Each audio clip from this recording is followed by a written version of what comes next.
What is going on, everybody? Welcome back. It is Dog Talk with your host, Holden. Glad to have you guys here, and for whatever reason, my page didn't transfer, but there it is. We are back. We are back on YouTube. Glad to have you guys back here. Excited to have you guys back here. I know it's been a little while since I was able to talk to you guys, but nonetheless, we are here. Back up and running on YouTube as well.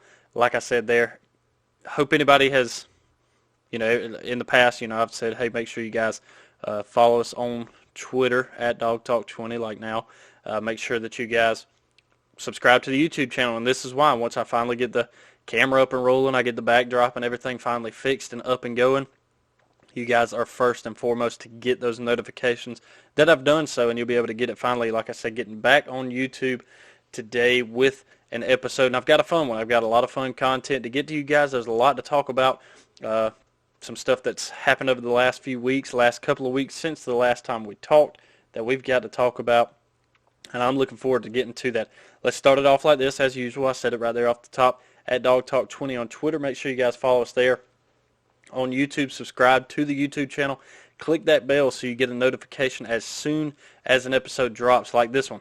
This one, as soon as it drops, you should get a notification. Hey, we're up and running on YouTube. You guys will be able to come in and check that out. Then website, dawgtalkpod.com, spelled the way it's supposed to be, D-A-W-G, talkpod.com. Check that out as well. I would greatly appreciate it. This is what we've got on tap for today. We're going to talk about some news, starting off with coaching changes. We've got a few guys that are headed out, some guys that the last time we talked about we weren't quite sure about. We've also got some new guys coming in. As soon as today, a couple of the announcements, one of which is a big one, a key role is actually coming in today. We'll talk about that here in just a minute. Then we're going to talk about some of the returning players, some of the good things that we do have coming, some of the NFL guys that are headed to that NFL. I do want to talk somewhat about that. Talk some about the national championship like we talked about. We're going to get into an interview that I did earlier that is very exciting. I'm glad for you guys to hear this and check it out. Then we're going to end it off with some transfer portal talk, because that is all the talk right now. Finally know where a lot of guys are landing. Still got a question about a couple. We're going to talk about that, and then I want to end it on a fun segment, which is my top 5 most memorable moments since 2012, and also the top 5 most heartbreaking moments since 2012. I could go back further than that. That's just a kind of a line, I guess you could say, that I wanted to draw, because I started looking at it, and most of the stuff that was either really heartbreaking or was really exciting has happened since 2012. So that's just kind of the cutoff point that I did. And then we're pretty much going to wrap up this season 2 of Dog Talk with this episode here. I know I said I would do awards, at the end of the year, but I don't need to. Georgia's national champions. We're national champions. The whole team gets an award. Greatest team in the world. That's all there is to it. When you end the season at number 1, I can hand out awards to each individual guy, but why? The whole team. We're a national champion. You all get the award. The greatest team in my book. That's pretty much the way that we're going to run this thing. So let's get to it. Off the top here. The coaching changes. I want to start off with the guys who are headed out, and then we'll talk about some of the guys who are coming in, because that's pretty exciting. Some of the guys that are headed out, Ben Souders, he's headed to be strength and conditioning coach at Louisville. Robbie Disher, he's headed to be the special teams coordinator at Tulane. We know Dan Lanning obviously headed out to be the head coach at Oregon. Cortez Hankton, that was a question we had back a couple of weeks ago, the last we talked. There was a pretty good thought that he was headed out the door back home to LSU. Louisiana, I should say, not necessarily LSU. And sure enough, that's where he's headed to be the wide receiver coach. And then also John Jancic, he is also headed out to be quality control coordinator at LSU also. So a couple of guys headed to join that Brian Kelly staff. I'm sure some of you guys have seen these funny videos that have come out about Brian Kelly. I just don't know how to feel about it. But anyway, now to some of the guys that we've got coming in. I want to start with this one. Jordan Barber. He will be the associate strength and conditioning specialist. Let me get that right. Start getting the coordinator and all that coming in. It kind of messes with your brain. But anyway, he's coming in as an associate strength and conditioning specialist. Also picked up from Auburn, we actually did get Mike Bobo. Mike Bobo will be coming in, not as a coordinator, but he is going to be coming in as an offensive analyst, which that's a really exciting thing. Just kind of getting the guys back together, having Kirby, having Bobo back, even with Will Muschamp being on the team as well. That's really exciting. And then the biggest one that actually I think dropped earlier today, in the place of Cortez Hankton headed out to LSU, Georgia picks up Brian McClendon. Brian McClendon, if you remember, was actually a coach at Georgia for a long time. Was a grad assistant from 07 to 08. Was a running backs coach from 09 to 2013. Even in 2014, but he was also a recruiting coordinator in 2014 as well. 2015 was probably one of his most pivotal roles, being a wide receiver coach, receiving coordinator, but also in that time became an interim head coach when Mark Richt was headed out the door. And then following that, once Georgia decided to hire Kirby Smart, he headed out the door to be co-offensive coordinator as well as wide receivers coach at South Carolina. Stayed there from 2016 to 2018-19 season. He was actually the offensive coordinator as well as the wide receivers coach. Following that, he took off and went to Oregon to be the wide receiver coach there. This past season, he was also Oregon's interim head coach, I guess when all the changes were going on up there at Oregon. And now he has headed back to Georgia to be the wide receiver coach. Really glad and excited. You know, when you get a guy who's got ties to Georgia, just like I said earlier, having Kirby Smart being an alumnus, having Mike Bobo coming back, same thing, having Will Muschamp coming back in as well, having these guys that have ties to Georgia, to me it just means more. And I don't mean that just from an SEC standpoint. It just does. To me, I think you could be really successful at a program and do all that you can to make it good. But there's something about being from that school. You went here. You grew up here. You fought for this team when you played for this team, you know, for Kirby back in the day. So I think it just means a lot more for these guys who actually went to school here and have those ties to it. So that's really exciting, really exciting thing to look at. One question that we do have coming forward, and we'll find out if this question gets answered. It may not. Right now there's a lot of speculation that Todd Monken could be headed back to the NFL. And I don't know. I don't know the answer to that. I don't have any inside source that's telling me, hey, he's headed out, or one that doesn't. So you're not going to hear that from me as far as being the breaking news. And if you do, I just got a great tidbit, and nobody will believe me until it actually becomes the truth anyway. So, but nonetheless, that'll be something we watch out for. This is a comparison I kind of thought of, you know, when Dan Lanning was headed out the door before we ever knew that he was actually going to be the head coach at Oregon. We thought something may be going on, but he wasn't on the recruiting trail. Everybody else pretty much was, but Dan, for the most part, was kind of staying put. And then obviously we find out he's headed to Oregon, so that kind of answered all that. Right now, Todd Monken is still doing the recruiting pitch. He's still headed out recruiting guys, trying to get guys coming to Georgia. Now, if he's headed to the NFL, I guess that really doesn't matter, because when you're headed to the NFL, it doesn't necessarily matter that you're still recruiting for Georgia, because you're not really going to be recruiting against yourself. Had Dan Lanning continued to go out being a recruiter at the time that he knew he was already going to be the head coach of Oregon, you're kind of recruiting against yourself. Guys that you think you would go and try to bring to Georgia, all of a sudden, hey, they might be guys that you'd rather go to Oregon and play for you there. So I can kind of understand that.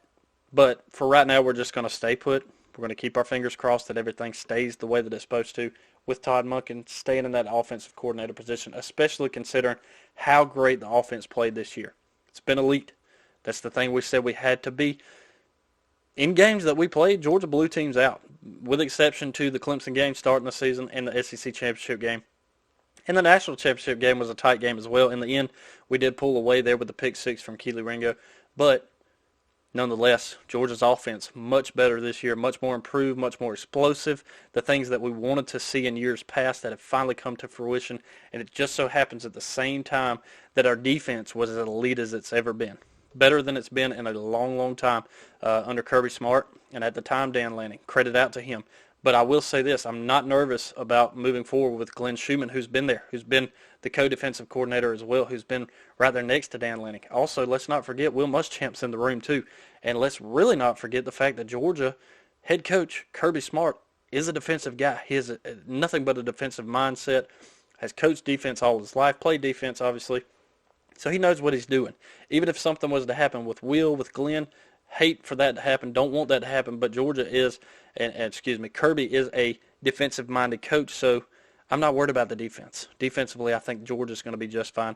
But I am glad to see these guys coming in, especially having Brian McClendon come back, being that wide receiver coach. Really looking forward to that. Now, let's get to some of the guys that I do want to shout out, and these are the guys headed to the NFL. I'm really excited about these guys. Proud of these guys. And again, just credit out to these guys for what a great team. Some of these guys juniors, a lot of these guys seniors. But I just want to go through the list of them real quick. You got James Cook, Zamir White, Lewis Seen, Nakobe Dean, Trayvon Walker, George Pickens, Jamar Salyer, Devontae Wyatt, De'Aaron Kendrick, Jake Camarda, Justin Schaefer, Channing Tindall, Quay Walker, John Fitzpatrick, and Jordan Davis. Also, the last one that I read about is actually going to be Adam Anderson. Cannot rejoin the team, has decided he is going to push forward to try to become NFL draft eligible, I guess is what it is, because I guess technically he's a junior or a senior. I can't remember exactly, but I do know that if I remember correctly on top of this, let me just go back and double check the note that I was reading earlier. Yeah, he can't be back at Georgia next season. He's going to be pursuing the NFL draft. He was a senior, okay. Obviously was suspended. He's denied those charges, and he's waiting trial. But in the meantime, he is out, so he can move forward to try to play in the NFL and go to the NFL draft. We will see what happens with that. Wish nothing but the best for all of these guys. Incredibly proud of these seniors and juniors that put their heart on the line and were able to bring Georgia a national championship for the first time since 1941. So excited and glad about that. Now let's talk about some of the guys that are returning, because these are guys that are really going to matter. You look at those guys headed to the NFL draft. We'll talk about transfer guys at the end of the show. I want to save that for a little bit later. But the returning guys, these are guys that it's going to mean a lot to have these guys back this season. I'm really looking forward to these guys. Kearis Jackson, he's a big one in the wideout position. We talked about some of the guys that we just lost. You know, you talk about losing George Pickens, one of you big guys there. And then we're obviously John Fitzpatrick, a tight end there. We're okay there having Big O with Darnell Washington, having Brock Bowers, obviously the season that he's had. Oscar Delp that's coming in also as a freshman. So you got big names that are coming in, but you've also got big names that are still there. Offensively, I said this before, I'm not really nervous about the offense, no matter who the quarterback is.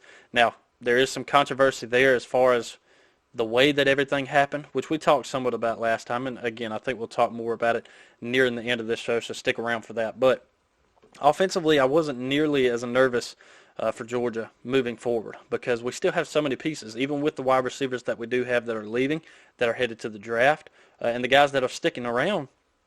I still feel good. You have a deep room. Let's not forget we've got guys who have been injured this year who are elite and will be, and they get rehabbed and get over these injuries and, you know, getting feeling better and things of that nature. All it does is it's a guy who has experience. That's key. Who's been in big situations. Key. Let's talk about Kearis Jackson and all that he's been through the last 3 years here at Georgia. He is a key pivotal role for what we have. Now defensively, there are a ton of guys on that list that I just read off, and that is a lot of guys to lose on defense. But some of these guys that are coming back get to play key roles in the 2022 season coming up. Here's a few of them. Christopher Smith, Tyke Smith, Nolan Smith, the three Smiths. I know I've seen a few things about that. That's pretty good. That three names alone right there is a lot. That's a lot of returning contributors to the game. Tyke obviously been battling that injury really late into the end of the season, but to have him back next year, fully healthy, it's great. William Poole, Robert Beal, having all those guys back there on the back end. Guys, again, who have played, who have experience, who have been in the big games. William Poole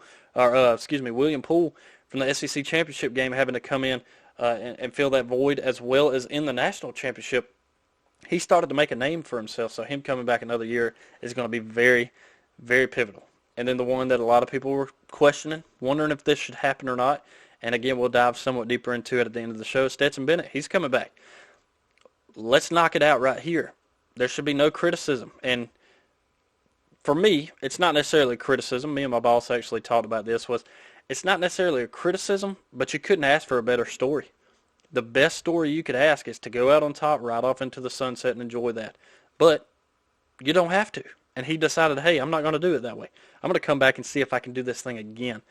So we shouldn't criticize the fact that we've got a guy who just led us to a national championship, put his heart on the line to do that, and I just hope that he has that same fight mentality this coming year as he does this year. Excited to see what he can do in the upcoming year. Also excited to see if anything does change up in the quarterback room. You know, you talk about JT Daniels. He's headed out. We don't know where. We're going to talk about that at the end of the show. But there's a lot of change that could be happening. I'm excited to see what the guys coming in, the competition that builds. Again, the bigger the guys that you have in the room with you, all that does is build a competition. It makes each other better. Makes each other better. So you're talking about a guy, yeah, he used to be a walk-on. Guess what? He just won a national championship. Let's give him the credit due for doing that. That's, national championship. It doesn't get old.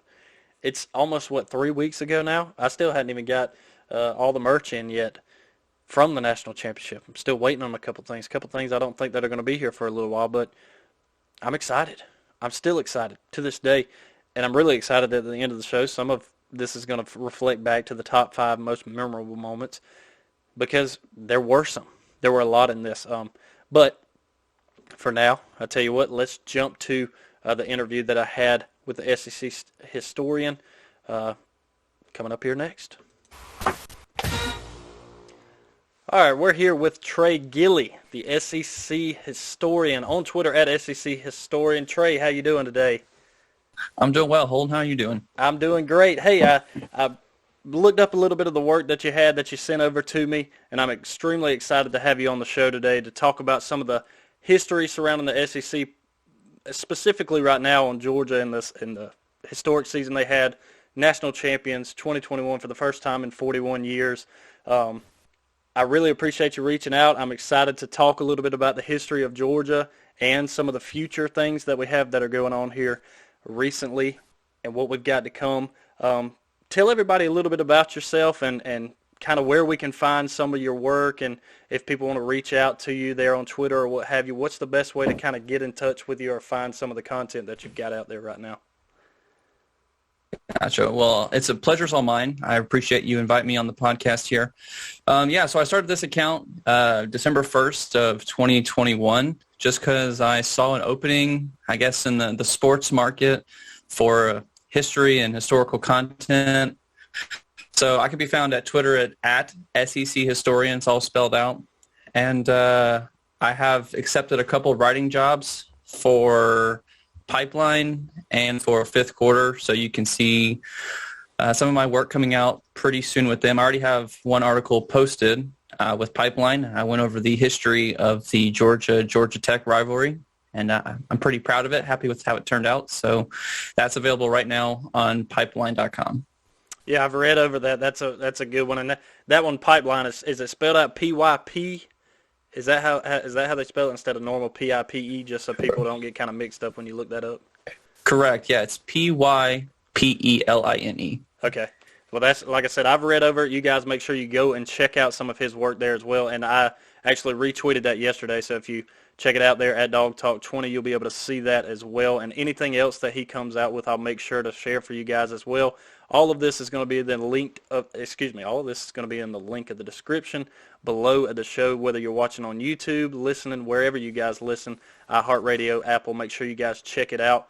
But without further ado, I'm extremely excited to get to some of the content that we've got and starting things off with the historic season that Georgia has had this year in the national championship for the first time in 41 years. 41 years since 1980, Georgia finally climbs on top. And a historic year that it's been for sure, because if you look back at the years past, like you say, you've looked at the history of things and how things have gone. Georgia defensively has been one of the most stout things I've seen. But I kind of throw back to some of that 1980s. Football was just different, a whole lot different Absolutely. back then than it is now. Yeah, and it was interesting looking up the differences between this current year and 1980. There was a lot of things that were the same as in like special teams play in 1980 and defensive play in 1980 is really kind of what carried the Bulldogs because, I mean, they had Herschel Walker, of course, in his freshman year, but as far as a passing attack, it was basically non-existent. So it was really cool to see the similarities between 2021 and 1980. Thing is, this current year, though, Georgia showed a dominance that just was not the case in 1980. In fact, there was a few games during that season that Georgia just about lost or really should have lost. But with this year, Georgia was basically dominant the entire season except for, their one hiccup, which they avenged for. So it's really something special. They were an absolutely special team this year.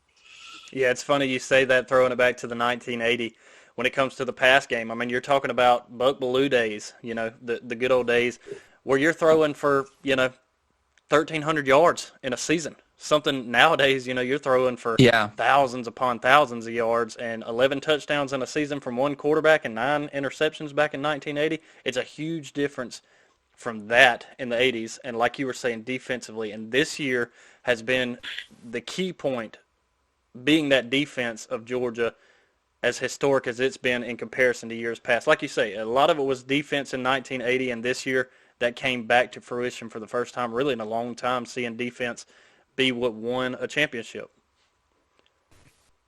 And it was really nice to see because as you can see in like the football landscape that there is a transition happening, that there is such a emphasis put on offensive play and like the new spread offense and high flyers, lots of points. And so it was almost like kind of refreshing as someone who loves history to see that, okay, yeah, that's great and that's exciting and it's entertaining, but really at the end of the day, defense wins championships, and Georgia definitely proved that this season. Yeah, I look kind of back at the 1980 season. Points per game back then is like 27.8 back in 80, and then the points for 330. And then you kind of look at the 2021 season and the difference there. Points per game, Georgia's scoring a lot more, 40, giving up 579. But you're also, when you look at that, you kind of have to think, okay, you're also playing 15 games. Whereas back then it's what, I think they went 12-0 back in the 1980 season. And it's right. And it was exactly like you said. You start the season against Tennessee, winning that one by 1 point. But it's 16-15. It's not a huge blowout. It's not a lot of points put up in a game. A couple of games were big blowouts, but you even win what back then, which I think we somewhat spoke of, there wasn't a national championship game back in 1980. This was, you played and who ended up on the top, ranked number 1 at the end of the season, that's where it ended up. And Georgia beating Notre Dame in, I believe it was the Sugar Bowl. Am I correct about that? I could be wrong. Yes, sir, Sugar Bowl. So beating Notre Dame back then 17-10 in 1980, that put Georgia on top back then. Yeah, it was funny going back through reading the newspaper articles, and it's Georgia's sweetest moment. Everyone's celebrating, but at the very end of the column there, it's like, okay, well, now we all wait anxiously for the AP and UPI to come out with their polls. So, I mean, they were undefeated. Like, of course, they were going to be crowned the national champion, but still, it wasn't definite. So, I do think that's pretty interesting. Yeah, it's funny, too, looking back. Like you say, I mean, I couldn't imagine it now. People could not fathom, as much as when the season is at the height of, especially national championship time, could you imagine 2 teams play one another now in a time and day where when a Netflix special comes out, you binge it in a weekend. It can be 16 episodes, it doesn't matter. You watch all of it in a weekend. Could you imagine nowadays a game ends, the season's over, all right, let's wait about a week and let's find out who wins the national championship. Right, it's I mean, but you think though, the first time we really crowned like a true national champion was in 1998, which really wasn't that long ago. No. So this is such a new concept for the college football world. The fact that we're actually have like, okay, well, we're not just voting on who the champion is. Like, we are saying without a doubt, undisputed, if you will, that this is our national champion. Yeah, and similarly so to that, like you were talking about with the even with the SEC, when it comes to an SEC championship game, it hasn't been all that long that an SEC championship game started. Right. Like that 1980 year, Georgia didn't play an SEC championship game. They did their regular conference schedule. They were undefeated, and they were just crowned the SEC champion. It wasn't until 1992 when we brought in South Carolina and Arkansas that an actual SEC championship game was played. Yeah, there's such a difference nowadays, too. And I know it's kind of a back and forth between the 80 championship and moving forward as we come in, but that's what we're here to talk about is the history surrounding not only the SEC but Georgia right now is just how it just, again, just kind of blows my mind that we used to not even have that championship game. And back before really the college football playoff system started to become a thing back in 2015, the SEC championship, that meant a lot. It meant a lot if you won the SEC championship, especially back in the early 2000s. And now when you get to the playoffs, it does mean something, especially like a year like now, and especially a year like 2017 when Alabama didn't win it. But they played for the national championship against Georgia, two SEC teams. Same thing happens this year. Georgia doesn't win the SEC championship game. Alabama does. But luckily, Georgia, being as good as they were, was able to do the same thing Alabama did in 2017 and slip in that back door. And yet again, two SEC teams playing for a national championship. And again, it's almost like it loses some of its, meaning winning the SEC championship. But when you have so many teams in the SEC that are as good as they are, to be on the top and be able to even get in without winning that, again, it just means more. It just means more in the SEC. I've always said that. Right. It is very interesting, and yeah. So excuse me, I had a lapse there. So, and there's actually a pretty relatively kind of new concept that we're transitioning out of the regionalism that college football used to be. The fact that we're having repeated games for national championship stakes is really, you can basically thank the SEC for that. As I'm sure you know, back in 2011 when Alabama and LSU replayed each other, and then a few years ago, Georgia, Alabama, and of course this year, it's a new thing, and it's kind of interesting to see what the future of the sport looks like, because we are moving away from the regionalism of sports. Think about here, 2025, the SEC is going to add Texas and Oklahoma, and there's some old rivalries there from the Southwestern Conference, which I'm excited about. But we are definitely transitioning into this kind of super conference type of thing. So the college football landscape is just going to change a lot here in the very near future. Yeah, we'll touch some more on that kind of near in the end, because we're going to talk the future of the SEC as well, with transfer portal, with NIL, all the strange intricacies that are going to come with that as well. But again, really excited for 2021, what happened. I was looking here, and I did not realize this until actually looking it up here. Did you know back in 1980 there were only 2 of the Georgia games that were actually aired on TV, both of them being played on ABC? I did not realize that until looking here now. I did not know that. That's What were the 2 games? It says South Carolina was played on that was on ABC, and that was a 13-10 final, and then Florida at Jacksonville was a 26-21, also on ABC. But that's the only 2 that it shows that were actually televised. Now, I always say this: I could be wrong about it, but from what I'm looking at right here, that's the only ones, and that's another one. Just shows you how much things have changed. And now, 41 years, that's a decent span, but TV now, the rights to television, that's another thing that's changing. And like you said, when you have Oklahoma and when you have Texas join the league in the upcoming years, there's a lot of things that change with TV rights as well that, that wasn't such a big deal back in the day as opposed to what it is now. Right. Back then, we all had our local radio hosts, and then they had the credentials that they could cover the game, and there really wasn't competition, especially as we see today when it comes to these big $1 million TV contracts. Yeah, and credit out now to Scott Howard, our radio announcer, to fill any kind of a shoe like Larry Munson used to. Just huge shoes to fill. But he did a great job. He was actually sick during the national championship game, but he fought through it, called a great game, and that's the way you used to listen to games. It wasn't so much watching a game unless you were there back in 1980. It was you're listening to it on the radio. You're listening for the call to see what Georgia did. Absolutely right. And it's a real talent to get up there and, you can take your notes of stats and players and profiles, but to see the action and then immediately announce it and tell a story in a way that engages an audience, it's an amazing craft, and I just have the utmost respect for those guys who do that on a daily basis. Yeah, no, absolutely. So Georgia now a 3-time national champion, 1942 being one, 1980, and 2021, putting on 3. We've got a long way to go to catch up with the big dogs in Alabama. I understand that. Do you know? I don't have we talk about the differences in 1980 and 2021. The difference in 1980 and 1942, I'm sure, is insurmountable in comparison to what just the differences we've talked about here are. Do you know a lot of the differences that there were back in 1942 in comparison to 1980, especially now in 2021?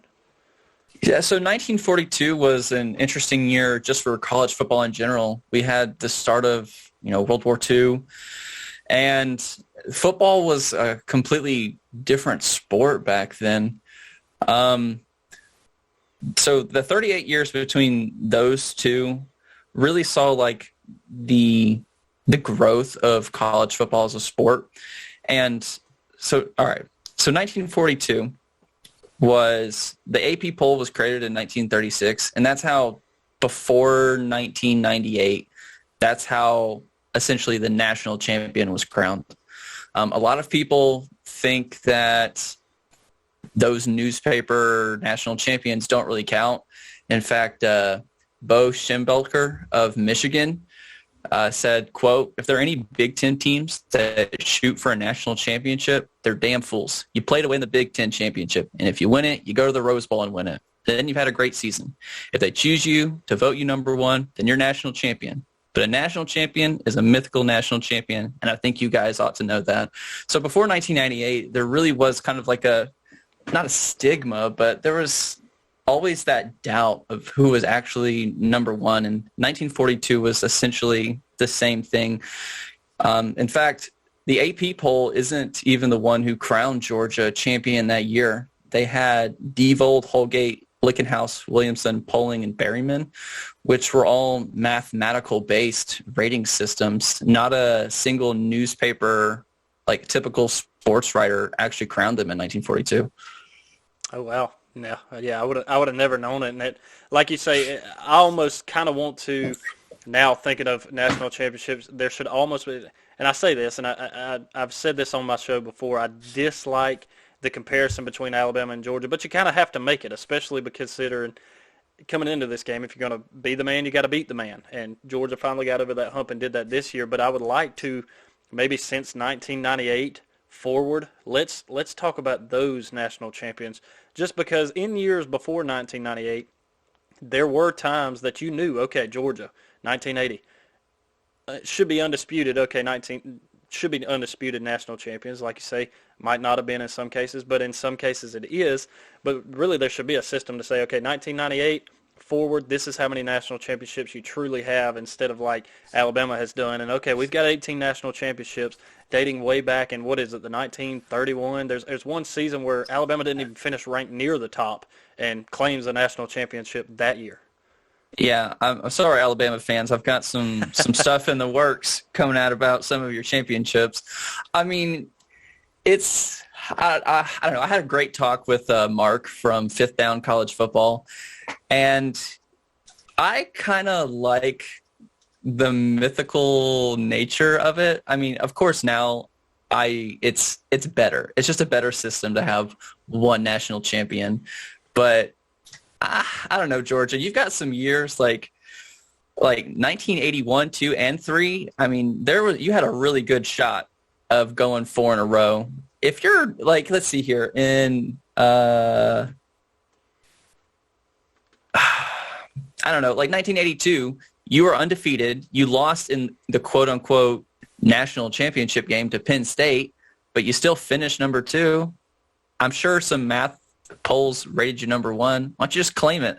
Not to throw dirt at Alabama, but yeah, if they're going to claim one when they finished like 9th, then what was the AP poll back then? Why would you not? You know, if that was even the poll, then like say, hey, you're the historian, you know more about it than I do. My favorite quote championship for Alabama is 1973. Where they, just like Georgia, they went undefeated, and then they lost the very last game. But so here's the thing, though. When it comes to the AP poll, from 1936 to 1968, the final poll of the year was created before the bowl games even started. So Alabama was undefeated, and so they were crowned national champion, and then they lost. And the same thing happened in 1951 with Tennessee. They were undefeated. They were crown champion. And then they played Maryland and just got blown out. But Tennessee's, that's still their championship year. It wasn't until 1968 that the AP poll actually came up with a final poll after the bowl games. Yeah, that's interesting there. So it was basically, okay, this is the end of the regular season. You are the national champion of the regular season. Now let's play some bowl games, and everybody just enjoyed that. As like back then, evidently a bowl game was truly that. It was just something to enjoy, kind of to celebrate the fact that you had such a great season and did so good. And, I know that's a big conversation now that bowl games, there's so many that it almost means nothing to teams nowadays to play in a bowl game. Well, yeah, that is interesting that argument is brought up now because during that 40-odd years, the bowl games really didn't matter. It was, okay, hey, we had a great season. Let's go hang out somewhere with sunshine and the beach. And if we win, great. And if we don't, we don't. Yeah, it's strange how things kind of shape up like that. Did you have anything else pertaining to any of the national championships before we kind of jump into a little bit of conversation that is more recently historical, I should say, between Kirby and Nick Saban that anybody has conversation about? Do you have anything kind of predating that back to the national championship talk before we move on? Well, going back to 1942, as I said, I'm all about Georgia claiming it, but technically the NCAA does not show Georgia as the national champion that year. They only list Ohio State. So do with that what you will. Wow. And the fact that it's Ohio State, to me, that just makes it worse. I think I was looking, let's see, I do a lot based off of Sports Reference. I know a lot of people look at that as well, and they do. In 1980 they put, and this is through the AP poll, the FWAA, the NFF, and the UPI. Also the same year that George Rogers wins the Heisman Trophy, but it actually does have Georgia as the national champion that year. So it's like you say, I'm sure there's a couple of different sites that you could look at others. Same thing like 1990. Like you were saying, 1990, Colorado has the AP poll. It's got like 5 rankings that it's number 1 national champion. Then Georgia Tech through the UPI has one. So it's weird how there's a few years, there's multiple. And the weirdest one looking at it here, at least through this website, like I said, which is Sports Reference, is 1964. Check this out. They have 3. Alabama has 2 with the AP and the UPI, Arkansas with the FWAA, and then Notre Dame with the NFF. That's wild. Looking back on things like that. Yeah, talking about wild. In my own research through Sports Reference and the College Poll Archive, which I use basically as a daily reference, the worst one I could find was in 1919, which, granted, that's like the Wild West of college football. But in 1919, there was 4 teams selected as national champion. Imagine trying to sell a 4-way tie in today's college football. It's not happening. It's not happening. Yeah, there's a couple of them that I'm actually looking at here now that even I think the most recent is 1970, where Texas, Nebraska, and Ohio State technically share what is a national champion, depending on who you, I guess, consider to be the main poll back then. Yeah, I mean, this isn't even just affecting like some, days gone by. Think back to 2017. Technically, UCF can kind of say they're a national champion because one Writers Association said that they were, and I mean, obviously they ran with it and they hung the banner in their stadium. So they had a parade and everything for it. Good for you. Like I said earlier, I mean, if you can claim it, claim it. It's crazy. That's, I guess, the only good thing, and I'm looking at the same thing here through Sports Reference, it shows really since the 2014 season when college football playoff era began, that's when we really did obviously doing away with the BCS that used to be the championship for years, dating all the way back to 1998, like you said, when that started. All it is now is just 2. It's just the AP poll and the college football playoff poll, the only 2. I know there's the coaches poll, but again, that's just a coaches poll. But the only 2 that are true references that are being followed. So I guess that does make it a little easier instead of having 7, 8 different, polls, you have two. And Two. one really matters at the end of the season, whereas the others no longer really matter at that point. Right. Well, good. I'm glad to jump back in time. I learned a thing or two today. I'm hoping everybody else that's listening does as well. Let's jump into some of the differences now, because this is now a conversation that is, again, more recent, but is still somewhat historical going back. And I kind of had to update some numbers because some of the information that I was looking at was actually a little off. I started looking at it, I was like, these numbers don't seem right. A lot of conversation is going on right now that Kirby Smart is equal to, if not better, than Nick Saban was in his tenure in the first 5-6 years that Kirby has been at Georgia now. And I actually was looking back through it, and it's actually extremely, extremely close to being equal, with the exception that Nick Saban does actually have 3 national championships over that time. And you may have this information in front of you, and you can correct me if I'm wrong, but looking at it, Kirby, through 6 years, he is 66-15 with 8 bowl games, 6-2 of those, and 1 national championship over that time. Whereas you look at Nick Saban over the same 6 years, his first 6 years at Alabama, he goes 68-15, so 2 games better, which 2020, you lose a couple of those games. 6 bowl games, 5-1 in those, and 3 national championships in the same time. I didn't look exactly at the SEC championships, but that being kind of the big picture, it's very equal, with exception, like I said, that Nick Saban actually has more national champions in that time. I know most people were looking at like the first 4 years, how well Kirby had done getting to the college football playoff, playing for a national championship already. When really, when I look back at it, I think Nick Saban, if I remember correctly, in his first year at Alabama, they go 7-6, but his next year they go 12-2, losing the Sugar Bowl. But then 1 year later, so his third year, they have a perfect season going 14-0 and winning the national championship back then, which was the BCS national championship. Right. Yeah, it was kind of interesting doing my own. As you said, let's see. So Kirby Smart's first year was in 2016. They went 8-5. I read some newspaper articles about the opinions on him. Let me just say they were not kind. But so they have kind of a mediocre year. But I feel like unless you go 0-12 your first year at Georgia, which should never happen nowadays, you'll be okay. And so their next year in 2017 is when they actually appear in their first SEC championship game. And if we go parallel to Nick Saban, his first year is 2007. His first appearance in the SEC championship game was his second year coaching at Alabama.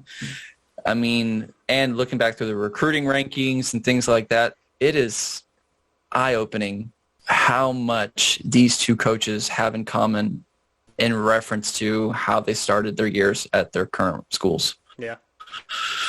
It's kind of fun when you look back and you think about the differences. And like I say, it wouldn't be so much of a conversation now had, obviously, Kirby, had a little tickle in the throat there. It wouldn't be so bad if, Kirby might not have had so much success. When Kirby first got here, like you were saying, back in the 2016 season, you go 8-5. If I remember correctly, Georgia lost to Vanderbilt that year.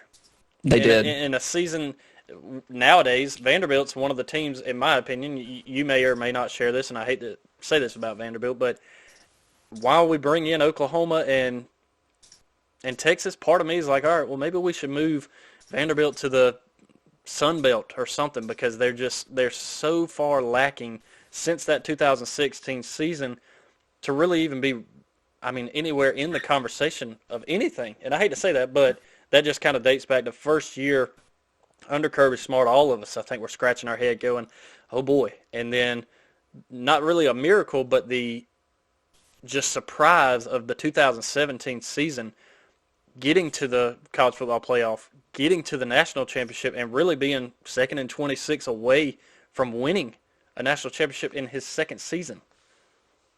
Right. Yeah. His growth from year to year was it was exponential. It was amazing, honestly, to witness. And it really was such like a night and day difference between 17 and 2016, because that 2016 team really wasn't good. As you pointed out, they had that loss at home in Sanford Stadium to Vanderbilt.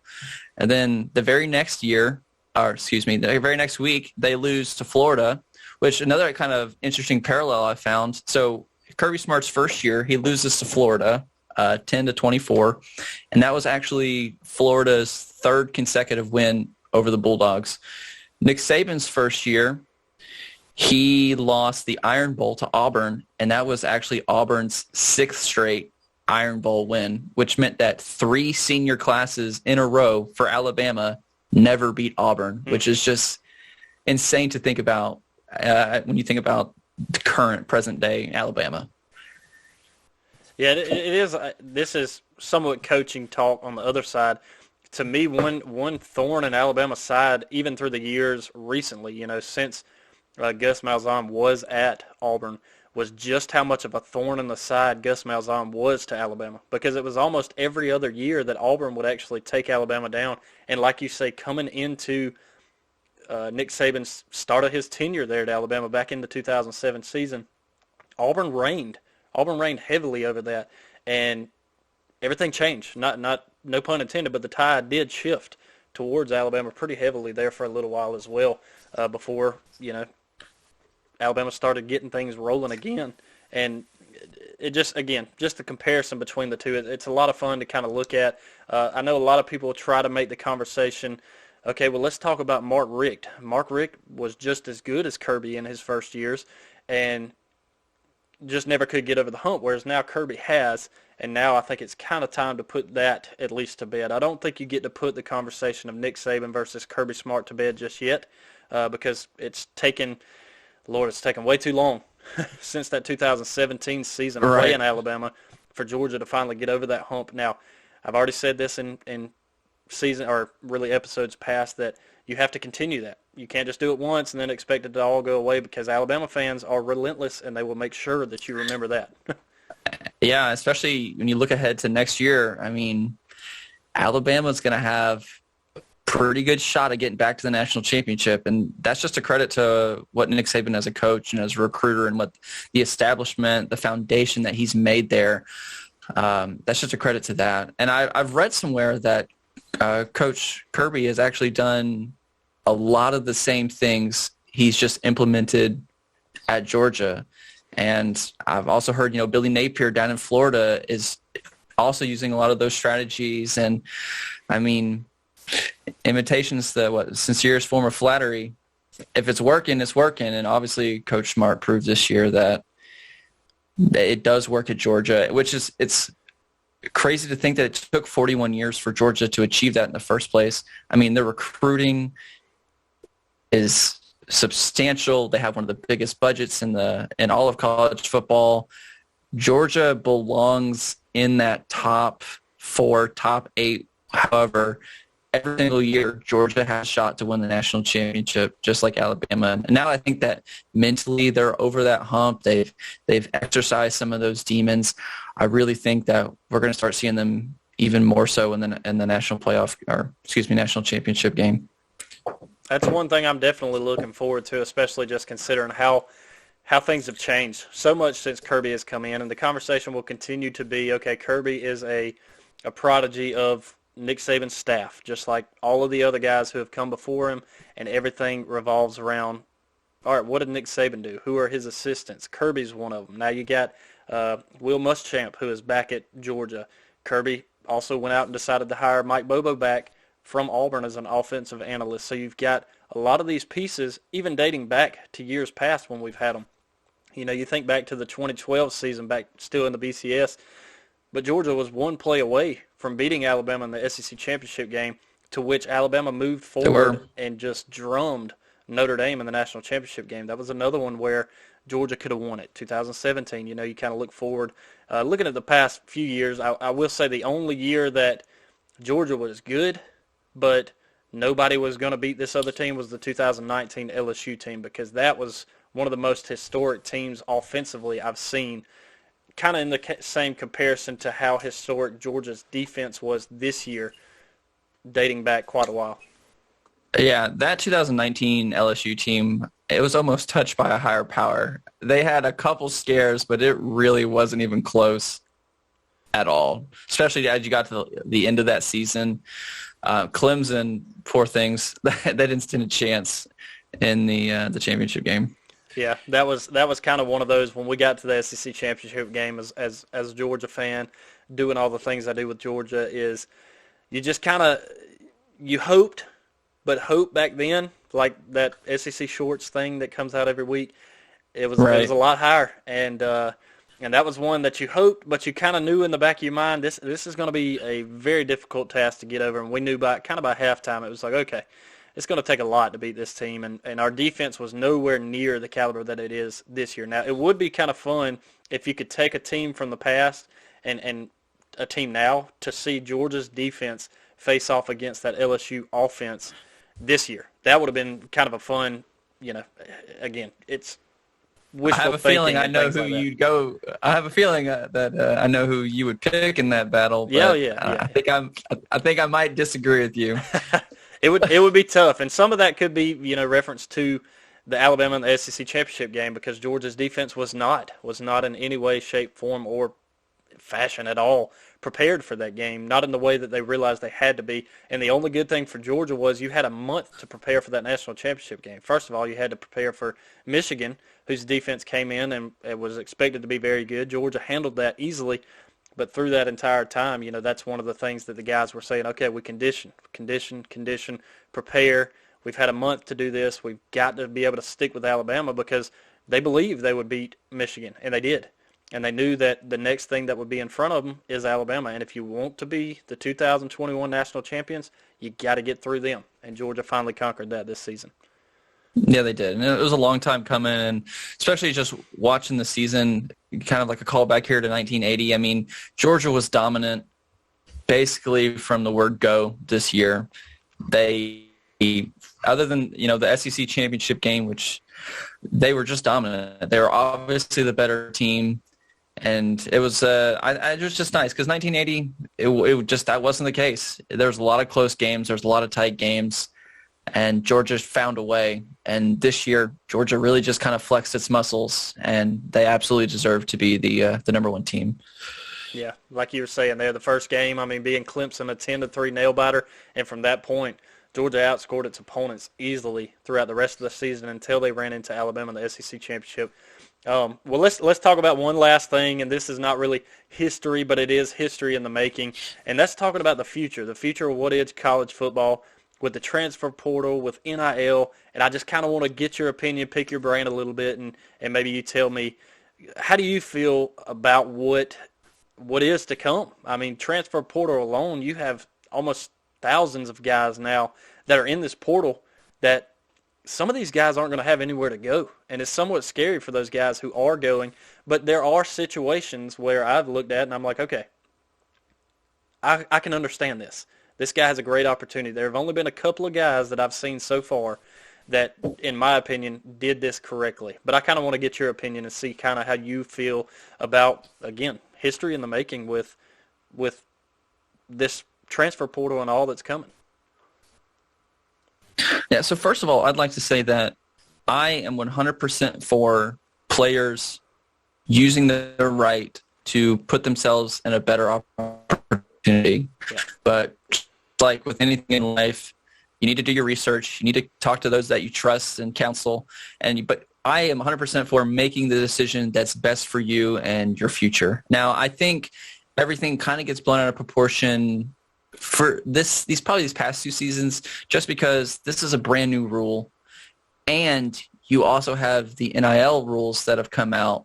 So it's going to be, as we've seen, it's just going to be hectic and kind of crazy as everything starts kind of shaking out about, well, how is money going to get in my pocket and what schools are going to set me up best for success? Because as we mentioned earlier, with the lack of regionalism and everything like that, and especially with the NFL just being the NFL, I think most of these high caliber players, their end goal is obviously to get to the NFL and to earn that generational wealth. And so they're going to do what's best in their mind to put themselves in a position to earn that check. And I'm all for that, honestly.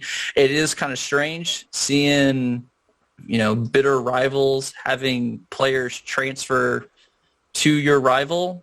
That's kind of weird. But as I said earlier, if if you think leaving Georgia to go to Florida is your best opportunity to get starting time and to get into the NFL, then who am I to say anything about that? You chase that bag. Yeah, and I can understand that. Like I said, the weird thing is, you go a few years, really, I guess this year has been the first year of NIL really being a thing, but the transfer portal was somewhat of a thing before. And like I said, there's only been a couple of guys who, in my opinion, back then, before the money was something, was like Jalen Hurts to me. And I know this is an Alabama guy, but he, to me, kind of did it the way that you would expect. Okay, he went to Alabama. He sat there. He stayed. He was the starter. He got benched by a freshman who came in and took his job, and then when it was his time to step back up in the SEC championship game of that 2018 season, he did that. But he stayed and graduated, and then he decided, okay, I'm going to take my talents elsewhere and just see if I can get just a little bit better. And he went to, at the time, who was Lincoln Riley, a quarterback coach, a guy who was able to get quarterbacks Heisman trophies like we saw and get them into the league, and that's where he decided to go. And transferring there, to me, that was one of the guys I was like, okay, I see that. Now it's completely different because now that the NIL has became a thing, and it's more about, okay, I can go here and I can make a lot of money. There is the opportunity, too, in the case of like Jermaine Burton, who left Georgia to go to Alabama. It's a sore subject, really, right now with a bunch of Alabama fans, or not for Alabama, but for Georgia. It's a sore subject because you just beat them in the national championship. Now you're talking about going and playing for the team that you beat, that is a rival, that's who you want to beat. Why would you want to join them? And you beat them finally. But I somewhat see his reasoning because regardless of if he's getting paid anything by NIL, it is not known in a long time for Georgia wide receivers to go that high in a draft. Whereas at Alabama, year after year after year, they have top first-round draft picks. So I can understand some of the movement, but now it's gonna change a lot with the NIL that is now in place as well. Absolutely, yeah. I think that was very well said. I don't think it's going to be like this every year, but I may have to eat crow on that later. I think and something to also keep in mind is it's still only a one-time transfer that you can instantly become a starter. Yeah. So unless you get a waiver from the NCAA, you can't theoretically go 4 schools in 4 years and start every year. So you have basically one shot. So you need to do your research as a player, as a family, to see who's going to be best for you. Yeah, you nailed it on the head there because unless your name's Tate Martell, you figured it out. You can go to one school, you're not going to start. You go to another school and another school and another until you finally decide, okay, I'm just going to retire from football and worry about my business. You can't just constantly move around, and it is a good thing, like you were saying there, that it is a one-time rule, and hopefully it's not something that's as big of a deal as it is now. Hopefully these guys start to get recruited to where they want to go play, and if it is all based on NIL, then go to that place, stick it out, sit there, and if for some reason it's either not what you thought it was, or you just need to be closer to home, you have that opportunity to use that for that, or like you said, to better yourself. And I will say this as far as the stance of NIL. When it comes to NIL, my thought on it when it first was starting was, okay, this is going to be something that name, image, likeness. You get paid for your name on the jersey. You get paid like we all want the NCAA football game to come back so we can all play it. Listen, as soon as it comes out, I got to have it. That's all there is to it. And I think you should be paid for that as a player, having your name put out there for people to enjoy and wear your jersey, get your autograph and stuff. Now it's starting to shift to a way that I wasn't really expecting where, okay, let's just say Ole Miss, for example. Hey, we can already have you something set up here to where you're making $250,000 a season with us. Just come here. We've already got these endorsements set up for you, and we'll pay you this money to be able to come and play for us. That was something I really wasn't expecting as much as like now. You get there, and maybe you do go and do like JT Daniels would deal with Zaxby's and stuff like that. It's somewhat changing daily from what I anticipated it being at the beginning of this thing. Right. And if I could speak to that, I worked as a student manager for a D1 program while I was in college. And I am not saying anything negative about the scholarship. All I'm saying is the scholarship does cover, your room and board, and you do get a meal plan, and obviously your tuition's paid for. but scholarship does not put gas in your car. It doesn't provide for you to go home during the holidays and see your family. So I have been for the NIL deals since the beginning. And I think as a media, sometimes we may get caught up in like these huge $1 million, few $100,000 deals. But I really think about like the second string quarterback or the third string running back or like the offensive line. It's like, okay, yeah, he's not going to make that huge money, but at least now if he wants to create a Twitch or a YouTube live and make some side money with that, or if he wants to write, or if he wants to appear in a couple commercials just to get a little bit of money in his pocket, then I'm glad that there's actually a system in place now that he can do that. And not even just football. I mean, gymnastics, softball, baseball, basketball, all of them now have that opportunity to make money off their name. It's $1 billion industry. The players deserve a cut of that. That's just my opinion. No, and I agree 100%. It's your name. You should be able to make money off of your name 100%, like you say, for the reasons that people don't understand. Not necessarily for some guys who will go out and they do make $1 million if there's deals like that, like people say there are out there, and buy yourself a car. At the same time, you know, if that's what you're going to do with it, so be it. It's like you said, do your research, be smart about what it is that you're doing. It's just a little bit different now that instead of a guy going somewhere and then starting an endorsement deal, some schools are already, it looks like to me anyway, having those deals set up to where when someone comes, it's like, all right, we've got you set up, just come on. This is becoming more of a recruiting tool as opposed to, okay, the guy gets there, you realize he's good, he should be able to make money off of his name. But again, I agree 100% that for a guy, you should make money off of your name, image, and likeness. That's what it's for. 100% agreement there. I'm just curious to see how much it changes in the future if these schools really do already get this stuff set up for somebody before they ever even come. Right. And I'm sure, I mean, with anything, like if a new software comes out, it's launched, and then you have bug fixes and updates. There's going to be some kind of updates, some kind of fixes as the years goes by to try to make this, I guess, as fair as possible. Yeah. Yeah, well, I'm looking forward to it. There's a lot to change. There's a lot to come. I'm curious to see what Georgia does next year. That's kind of where we're getting to. We're getting to the off season. It's time to kind of talk all season talk about Georgia, and I'm looking forward to that, and I'm excited.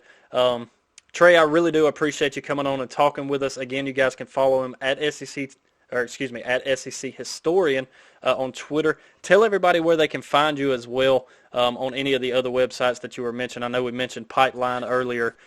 If you have anywhere else that these guys can reach you or reach out to you if they want to talk to you or maybe get you on another show somewhere. Right, yeah. So I would, first of all, Holden, this pleasure is all mine. Thank you so much for letting me be here. I will talk SEC football, basketball, baseball, softball with anybody, anytime, any college. If you have anything interesting or like personal stories, like your family, your friends, or old photos, like I would love to experience that with you. My whole platform is just about documenting the SEC as a whole because it's a conference that I grew up with and that I love. As Holden said, my SEC Historian account is on Twitter at SEC Historian. My personal is at What You Say Trey. My DMs are open for both. Please, hop in. Let's talk about sports. And as I said at the beginning of the show, I have been offered a position to contribute for Pipeline as well as Fifth Quarter. I don't have any articles currently on Fifth Quarter, but they're coming. I've got a lot of stuff, a lot of projects that I'm working on. I'm super excited to share with you guys. And thank you again, Holden, for letting me appear on your show. Yeah, no problem. And I look forward to, we're definitely going to have to get you back on, especially with the history that Georgia will continue to create. If I ever have a question about any kind of history around anybody in the SEC, like you say, in any sport genre or anything like that, I got to be sure to reach out to you. Anything that you put out, you let me know it. I'll be sure to share it and let everybody else see it and just try to continue this thing rolling. But I really do appreciate you being on with us, and I look forward to talking to you again soon. Absolutely. Thank you so much. Yeah. Thanks, Trey. There we go. Get the mic back up and running. What a great conversation there with Trey. Again, on Twitter, at SEC Historian. you guys go check out the work that he's putting up. I've read a couple of the articles that he's done so far, especially that one that's up now on news.pipeline.co. That's actually Pypeline, like we talked about earlier in that interview. But just a great conversation to have with this guy. He's very knowledgeable of, again, the history of SEC and deep-rooted into it. You can go look at his Twitter page and just see all of the differences and history of the SEC. Just really good at that. Fantastic to be able to talk to him, talk about some of the history of Georgia, dating back to the national championship of not only 1980, the most memorable since this one, but also all the way back to 1942 and what could be or could not be considered a national champion, probably even more years than that, where other teams have, claimed national champions when really in some aspects they're not. So it was great to be able to talk to Trey. Again, you guys make sure you go and check out his work. Follow him on Twitter and anything else that he puts out. I'll be sure to share that and let you guys read about it and all of that. Look forward to being able to have him on in the future as well. So kind of leaving off where Trey and I were talking about, and that is the transfer portal. That's kind of where I want to end off on the show before we get to a little bit more of a lighter note, and that's the transfer portal. Some of the talk there in the NIL, and I want to talk about so far the guys who have left, because some of these guys who have left, it has become a much bigger deal, much bigger deal than I really anticipated happening. And here's a couple of them. We know where everybody so far that has transferred out is going, with exception to JT Daniels.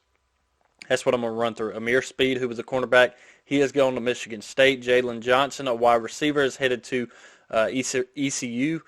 Justin Robinson, another wide receiver, headed to Mississippi State. Jalen Kimber, a cornerback, headed to Florida. Latavius Brini, a defensive back, headed to Arkansas. Lavassier Carroll, a cornerback, headed to South Carolina. And then JT Daniels, like we said, we don't know. But the biggest controversy right now has been that of Jermaine Burton, wide receiver, who transfers to Alabama.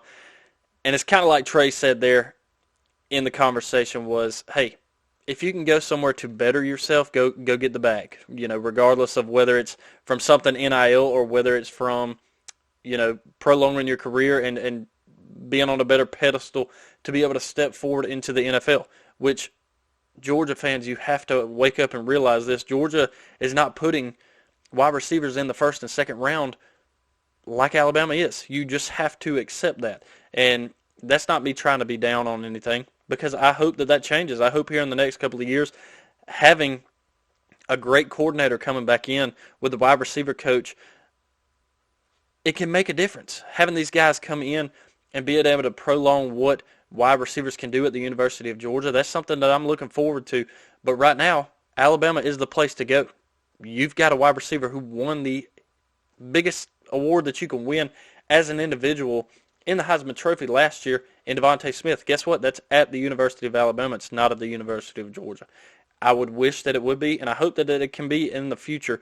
But hate to lose Jermaine Burton. And it's very strange to me, just me as a fan, for a guy to leave a team that just won against a team that they just beat, just because that mentality is, okay, I don't like that team. I want to do everything in my power to be able to beat that team. I don't want anything to do with that team. But then to leave that same mentality and go to a team that you just beat, that you shouldn't like, it's hard as a fan to understand that. But as more the media side, I guess, whatever you want to call it, I also understand exactly what Trey said. Go and get it. That's the place right now that has the greatest opportunity for you to better yourself. Now, am I saying that that's going to happen? No. Could that happen? Possibly. We'll see. I think you stand a much better chance being at the University of Georgia just because of what could be. But you can't live your life wondering what could be. So I also understand, okay, I'm going to go somewhere that I know these are the guys who are putting guys in first and second round into the NFL draft. That's what I want to be a part of. So I can understand that. Again, that's just trying to take the bias out of it somewhat.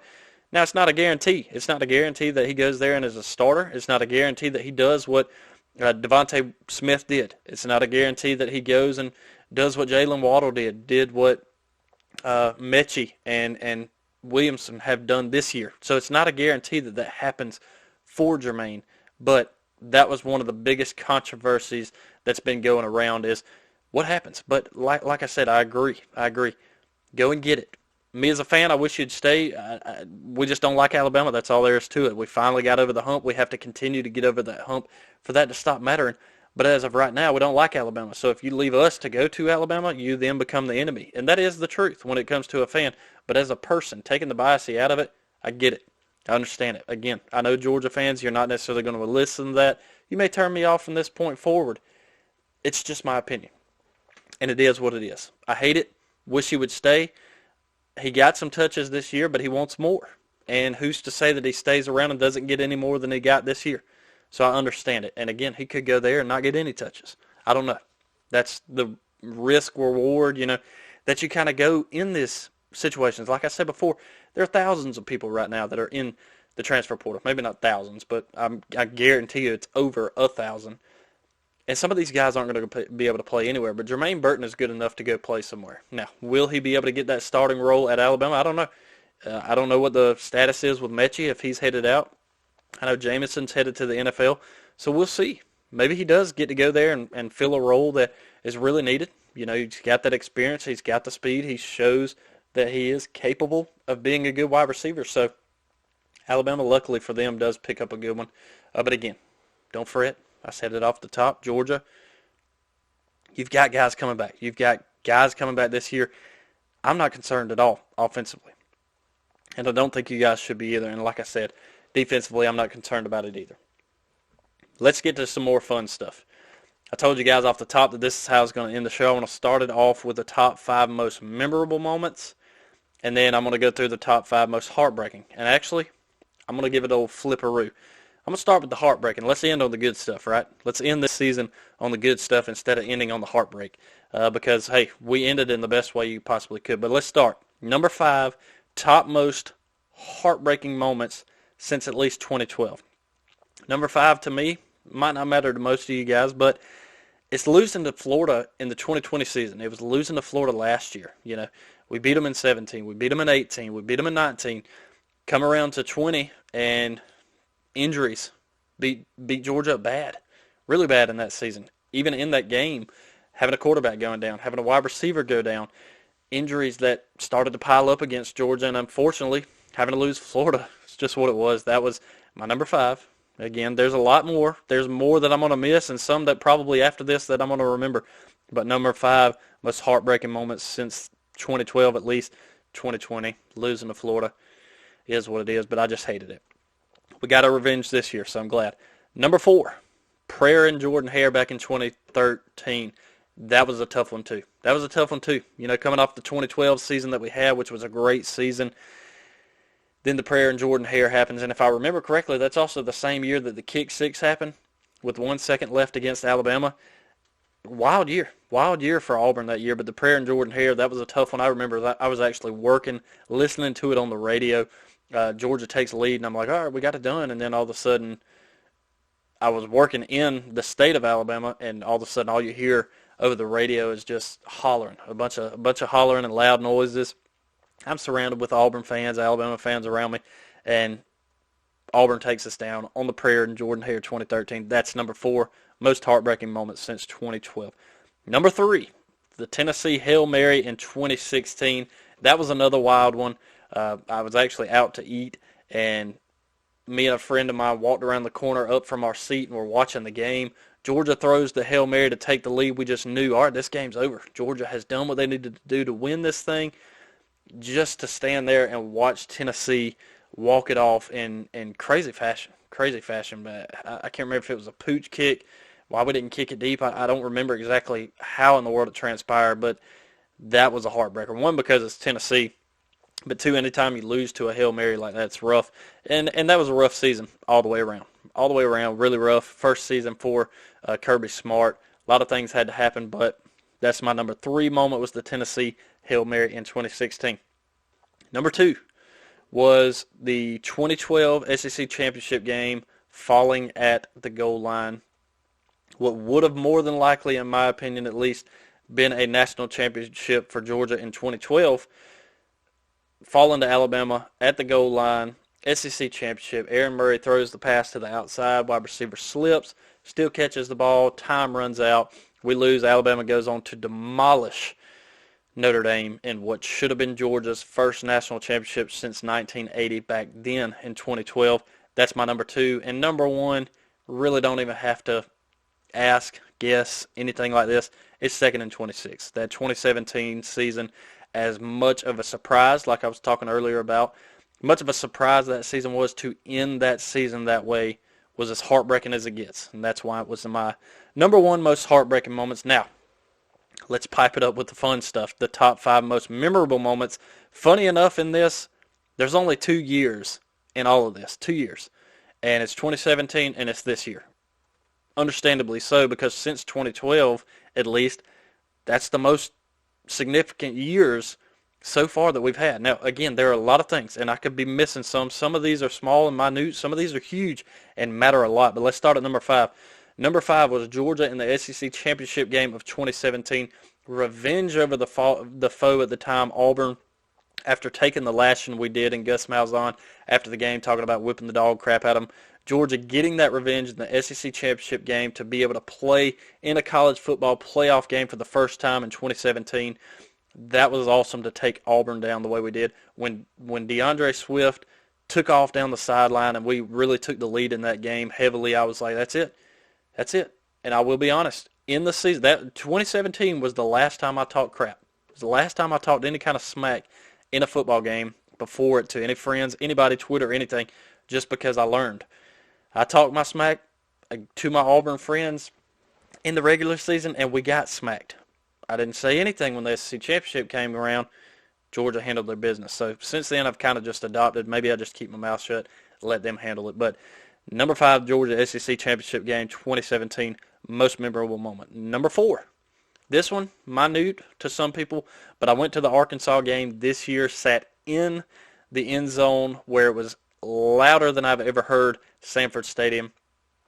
Arkansas with their back to us. The first few plays, jumping off sides as loud as it was. The blocked punt right there in the end zone, the ball coming to us. Awesome, awesome. So one of my most memorable moments was that as well.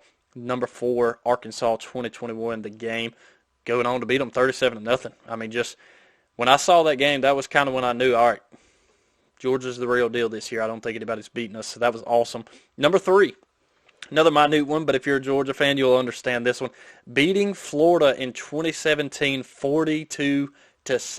42-7 after Florida, for like 3 years straight before this had just dominated Georgia. We could not beat Florida. If we did, we'd beat them, and then they just beat us again multiple years in a row.